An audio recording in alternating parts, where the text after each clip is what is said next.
ఇంట్లో నేను బొంతని ఎలా కుట్టుకున్నాను అంటే నాకేం టైలరింగ్ రాదండి. బట్ అయినప్పటికీ 2 బెడ్‌షీట్స్ 300కి లాంగ్ బెడ్‌షీట్స్ ఇచ్చారు. ఒకటేమో నేను ఇక్కడ కర్టెన్‌లా తగిలిచ్చాను.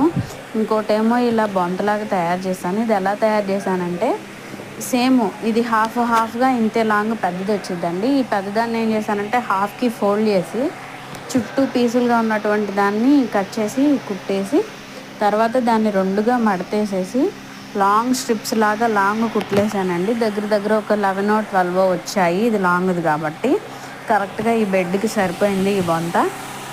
చిన్నప్పుడు మనం ఫ్యాంట్కి బందులు ఎక్కించుకునే వాళ్ళం కదండి. అలాగే ఓల్డ్ శారీని కట్ చేసి ఎన్నైతే మనకి 11 ఉన్నాయో 12 ఉన్నాయో అలా బందుల్లాగా ఎక్కించేసి దాన్ని లోపలికి పెట్టి కుట్టేశానండి. బొంత రెడీ అయిపోయింది. మీకు నచ్చితే తయారు చేసుకుంటారని పెట్టాను. Thank you very much.